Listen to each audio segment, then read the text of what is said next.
फ़लस्तीन के अंदर इसराइल के हमलों को अब तक 108 दिन आज हो चुके हैं। 108 दिन से फ़लस्तीन और इसराइल के बीच जंग जारी है। इस जंग में अभी कोई किसी तरह की इम्कान नहीं नज़र आ रहे हैं कि जंग कब रुकेगी या कब सीज़फायर होगा। इसराइल की तरफ से मुस्तकिल गोलाबारी जारी है और उसमें फ़लस्तीनी आम आवाम की शहादतें जारी हैं। एक वीडियो बिल्कुल अभी का है ये, वो देखें। बता दें ये वीडियो खान यूनुस का है। यहाँ पर भारी बमबारी की है इसराइल ने अब से चंद मिनट पहले, और हाल का वीडियो हासिल है तो इसलिए आपको दिखा रहे हैं। देखें video.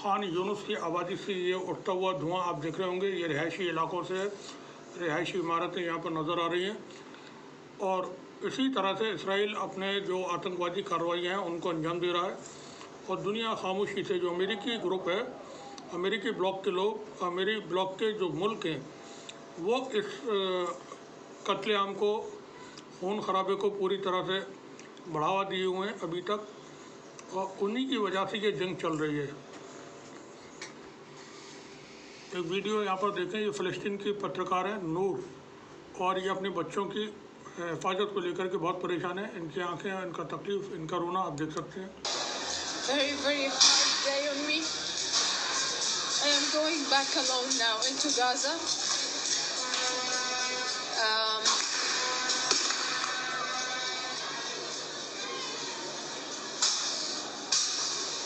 But I'm relieved that they are safe. I'm relieved that I know that they are safe now. They are not being subjected to this horrific war.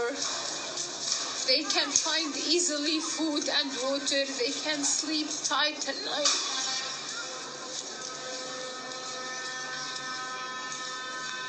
This is so sad. I don't have to make these sacrifices. This is not normal. Very. यहाँ पर Gaza के लिए protest हो रहा है Paris के अंदर, और ये लोग डिमांड कर रहे हैं कि सीज़ फायर हो, गाज़ा के अंदर जंग को रोका जाए।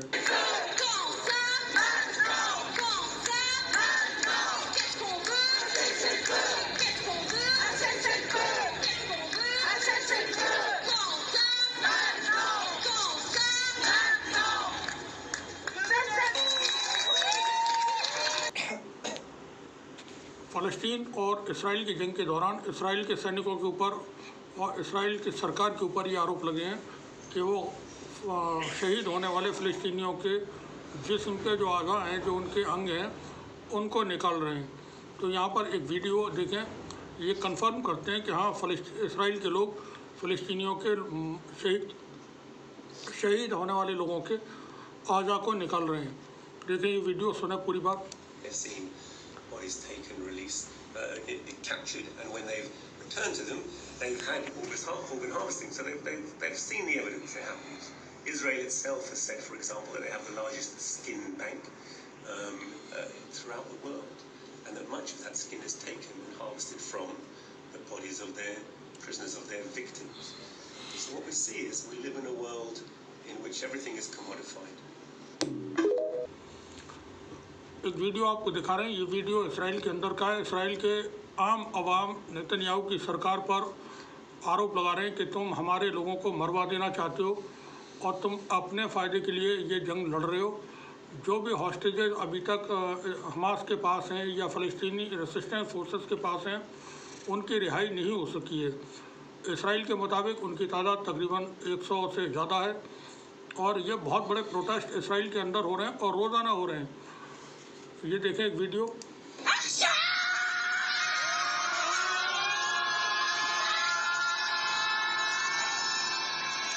यहाँ पर जो लोग जमा हैं, ये वो लोग जमा हैं ज़्यादातर इनमें से जिनकी फैमिली के लोग बंधक हैं अभी तक। 108 दिन आज, जैसा हमने बताया था, जंग को शुरू हो गए 7 अक्टूबर को ये हमास ने हमला किया था इसराइल के ऊपर। और हमास ने आज एक बहुत बड़ी तफसीली रिपोर्ट पेश की है जिसमें उन्होंने बताया है क्यों उन्होंने हमला किया था इसराइल के ऊपर 7 अक्टूबर को। अल-अक्सा फ्लड जो ऑपरेशन था उसको क्यों अंजाम दिया था, उस खबर को आप www.tcjnews.com पर पढ़ सकते हैं। इंग्लिश में वो खबर है, बहुत डिटेल में खबर है। तो यहाँ पर प्रोटेस्ट हो रहा है नेतन्याहू की सरकार और नेतन्याहू के ख़िलाफ़, और ये बंधकों के परिवार के लोग हैं, ख़ानदान के लोग हैं, वो कर रहे हैं।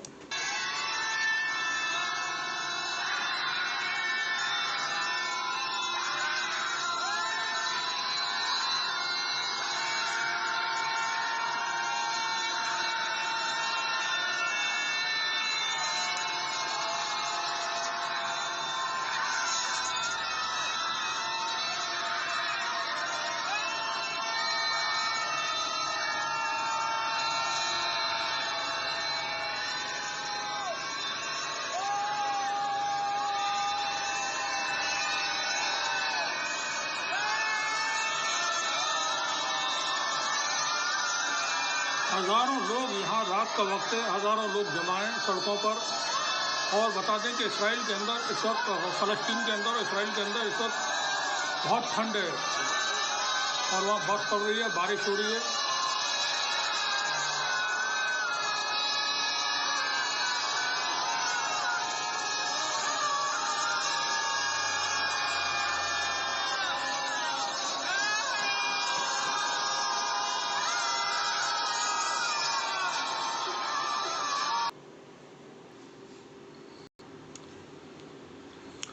बता दें कि इसराइल और फ़लस्तीन की जो जंग है वो 7 अक्टूबर को शुरू हुई थी, 7 अक्टूबर 2023 को। उस वक्त फ़लस्तीन रेसिस्टेंस फोर्सेस के लोगों ने बहुत बड़ा हमला किया था इसराइल के ऊपर, जिसके बाद इसराइल की तरफ से फ़लस्तीन के ख़िलाफ़ बड़ी कार्रवाइयाँ शुरू की गई और वो कार्रवाइयाँ अभी तक चल रही हैं। जानकारी के मुताबिक 35,000 से ज़्यादा फ़लस्तीनी शहीद हो चुके हैं और कई हज़ार यानी 75,000 से ज़्यादा लोग ज़ख्मी हुए हैं। वहीं इसराइल के भी सैनिकों की बहुत भारी संख्या में मौत हुई है यहाँ पर। और इसराइल की तरफ से जो आंकड़े दिए जाते हैं बिल्कुल गलत दिए जाते हैं। वो अभी तक अपने मरने वालों की जो उसके सैनिकों की मौत हो रही है उस पर झूठ पे झूठ बोला जा रहा है। अब यहाँ पर एंटनी ब्लिंकन ने पिछले सप्ताह सफ़र किया था मिडिल ईस्ट का, और तमाम जो इसमें पार्ट्स हैं, जो फरीक हैं, सबसे मुलाकात की थी, बातचीत की थी। उस वक्त उम्मीद थी कि कोई ना कोई सॉल्यूशन निकलेगा, लेकिन ऐसा नहीं हुआ।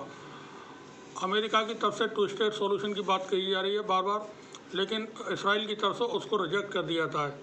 अब सूरत हाल ये है कि जंग जैसी थी वैसी चल रही है। हमास अभी इंटैक्ट है, पूरी तरह से वो कोऑर्डिनेशन के साथ मुकाबला कर रहा है। और उसको जैसा हम अपनी रिपोर्ट्स में बताते रहे कि हमास को ज़्यादा नुकसान अभी नहीं है।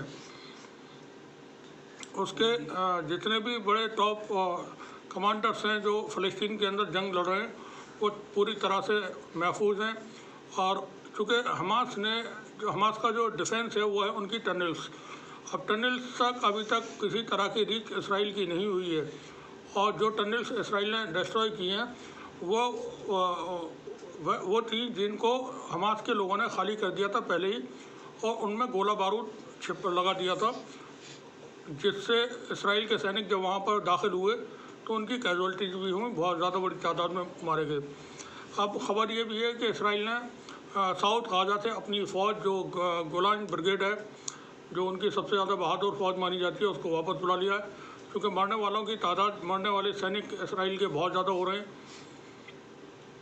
इसराइल के अंदर आर्थिक संकट पैदा हो गया है। एक बड़ी खबर ये भी है, किसी तरह का इन्वेस्टमेंट इसराइल को इस वक्त नहीं मिल रहा है, और जो उसका प्रोडक्शन होता था अंदर वो भी पूरी तरह से ठप पड़ा हुआ है। हमास के से जंग के बाद इसराइल को बहुत भारी नुकसान इकोनॉमिकली हो रहे हैं, और फाइनेंशियल पोजीशन उसकी बहुत बिगड़ी हुई है। अमेरिका की तरफ से मदद मिल जाती है हथियारों की और पैसे की, और वेस्ट के कुछ मुल्क हैं वो उसकी हेल्प कर देते हैं, तो उससे वो जंग में भी बना हुआ है। वहीं हमास के साथ हमास पूरी तरह, जैसा हमने बताया, वो इंटैक्ट है, उसकी पोजीशन बहुत स्ट्रॉन्ग है, और हमास अभी पूरे 1 साल तक कम से कम जंग लड़ सकता है इसराइल के साथ। उसकी तैयारी इतनी है, क्योंकि जो जंग शुरू की गई वो पूरी तैयारी के साथ शुरू की गई थी। ये हमने अपनी शुरुआत की रिपोर्ट्स में भी बताया था। और उसमें जो बड़े पार्टनर्स शामिल हैं, इसराइल की तमाम कोशिशें हमास पर उसको फतह नहीं दिला सकती, ये बात बिल्कुल तय है। और अमेरिकन जो एजेंसीज हैं, अमेरिकी जो अखबार हैं, वो इसको लिख रहे हैं कि अभी तक हम इसराइल का कहना है कि हम 20% इसराइल के बड़े कमांडर्स को मार चुके हैं, या हमास के कमांडर्स को मार चुके हैं, या हमास के सैनिकों को। तो उनका कहना है अगर तुमने 20% लोगों को मार दिया है, हमास के सैनिकों को, तो उनके पास कुल 30 से 40 हज़ार सैनिक हैं, फिर तुम फतह क्यों नहीं पा रहे हो। तो तमाम दावे झूठे साबित खुद अमेरिकी एजेंसियां कर रही हैं। और नेतन्याहू की पोजीशन बहुत ख़राब है। ये आदमी एक वॉर क्रिमिनल है। इसके ख़िलाफ़ अभी साउथ अफ्रीका ने इंटरनेशनल कोर्ट ऑफ जस्टिस में मुकदमा किया हुआ था, उस पर कार्रवाई हुई है। अभी पूरी डिटेल में वहाँ पर सबूत वगैरह पेश किए गए। साथ ही अब चिली और इंडोनेशिया ने भी इसराइल के ख़िलाफ़ वॉर क्राइम के केसेस फाइल कर दिए हैं अंतर्राष्ट्रीय न्यायालय में।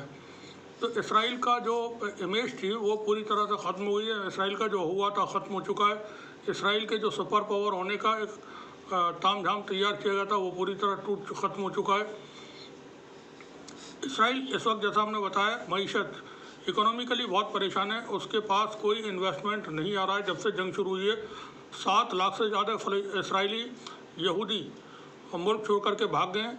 जिन लोगों को इन्होंने बुलाया था इनवाइट करके कि आप आइए और इसराइल में रहिए, यहाँ हम आपको सहूलतें देंगे, फ़लस्तीनियों के बने हुए मकान देंगे, उनमें आप रहिएगा, तो वो आने के बाद जब उन्होंने हालात देखे तो वो भाग चुके हैं छोड़ करके।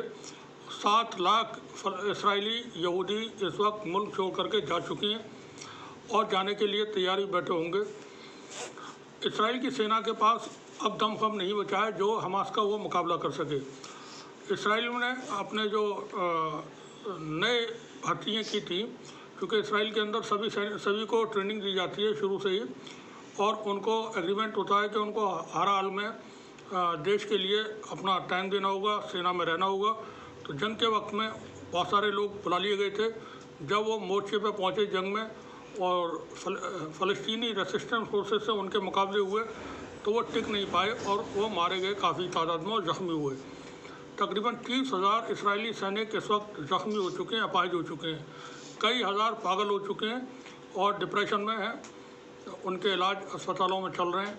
तो इसराइल इस वक्त फंसा हुआ है। इसराइल ने उसको बड़ी उम्मीद थी कि वो ज़मीनी ऑपरेशन में फ़लस्तीन के जो ग्रुप्स हैं उनको शिकस्त दे देगा, लेकिन हमास ने कहा था कि हम तुम्हारे लिए गाज़ा को तुम्हारे टैंकों का कब्रिस्तान बना देंगे। तो वही बात हुई कि जब इसराइल की तरफ से ज़मीनी ऑपरेशन शुरू किए गए तो वहाँ उसको भारी मार पड़ी और उसके टैंक्स वहाँ डिस्ट्रॉय हुए। बुलडोज़र और जो बख्तरबंद गाड़ियाँ वगैरह लेकर के ये पहुँचते थे, वो बहुत ज़्यादा तादाद में नुकसान हुआ।